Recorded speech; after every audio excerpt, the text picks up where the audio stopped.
for them, if you would. It's good to have people in our church that go on mission trips, that are interested in missions, give themselves to that. Sometimes it's adults, sometimes it's teenagers, sometimes it's a college student, sometimes it's others. But Katie Bunner went to Bolivia, and I've asked her to come and give a report this morning. So Katie, if you would come and give that report, we'd love to hear what God did with you and through you in Bolivia as you ministered to them medically. Lord bless you. Thank you for being faithful. Good morning.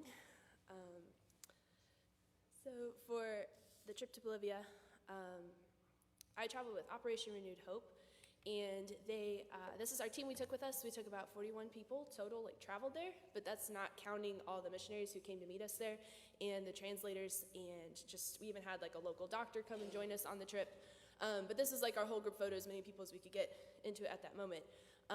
But Operation Renewed Hope, it was the first time I had traveled with them. I know Christina's traveled with them, and Mrs. Meese traveled with them once.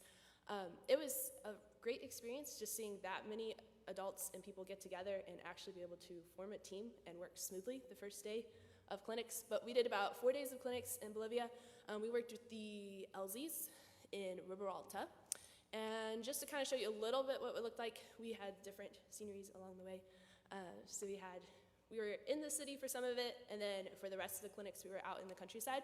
So this is clinic site 1. We did 2 days here, and this was their current church in Riberalta. And this is actually day 1 of the clinic, and there were already people lined up outside ready for help. When we got them into the clinic, basically they would go through a process. They'd have to wait, and then we would register them in, take down whatever their main complaint was, and then they go to triage, which is where I worked. We would take all their vitals and just kind of give a quick assessment on them. And then they would go into the church building and sit and wait. We offered medical services, dental, vision, and in that we actually had several pediatricians who traveled with us and a few other specialties. So we would try to send the kids to them and just some little different things there. So it was quite the process. We would see about easily 275 a day, sometimes more. It just depended on how many we could let in that day. So that was clinic site 1, and then we went for the other 2 days of clinic. We went to out of town in Riberalta, and this is actually a brand new church plant. They have not had services here yet. We were actually the very first people to kind of be on the property, and so we're kind of the first impression they get of this church.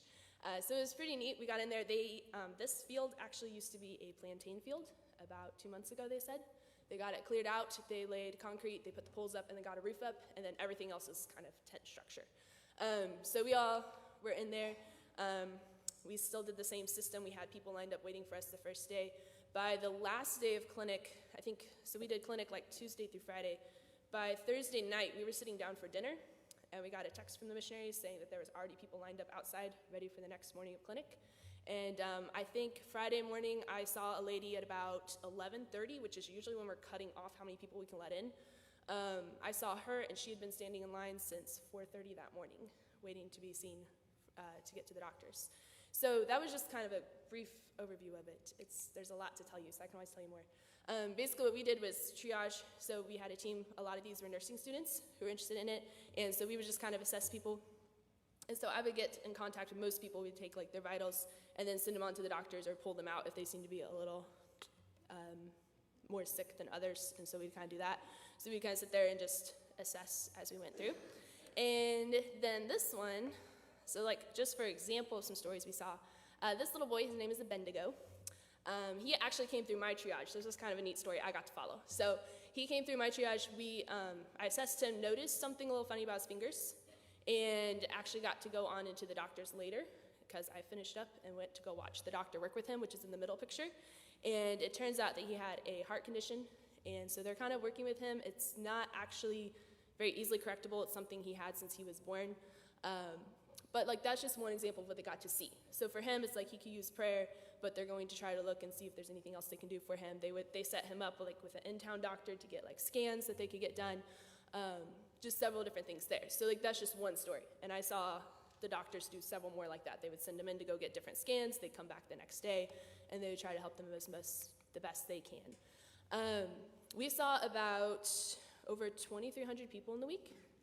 Over 200 were saved. So they would go through the process of seeing the doctor, and then they would always have a prescription. Like, it didn't matter if it was just going to be vitamins or if they needed something special, they had to go to the pharmacy. And what I thought was really neat is they would go to the pharmacy, and instead of doing like a group preaching session, like just sit everyone down and kind of preach at them all at once, they actually had individual evangelists from the community would come in and sit down at a table with a family and talk to them one-on-one. And so that's how there was like so many. I think the first day we had over 70 people saved. But they would just sit there, they would get talked to, and then they would make their decision from there. So we had about that many. And then what was also neat wasn't just how many people were saved, but just talking to the others who traveled with us. There were several like students who were about ready to go into college or had done their pre-med and were trying to decide what they were going to do next. And so it's kind of neat. We got to see how the community was impacted, but also there was people who traveled that they kind of got settled in. I want to do medical missions, or I want to do this because I see such a big need of it. And they kind of got their own decisions made while they were as well. Yeah, so that was kind of our trip there. I did it like July 22nd through 30th, so it was a couple weeks ago. But if you want more pictures, I have lots more pictures, but I can't really show them all. But it was a really fun trip, and I'm very excited, hopefully, to travel with them again in the future. And yeah, I really enjoyed the medical missions experience. So. It's always exciting to hear these reports, not just the opportunity to minister to people, but the way they handle the gospel. Not, we will treat you if you get saved. No, we don't do that. We treat them, give them what they need, and then give them an opportunity to hear the gospel if they have a heart and a desire for that. Come.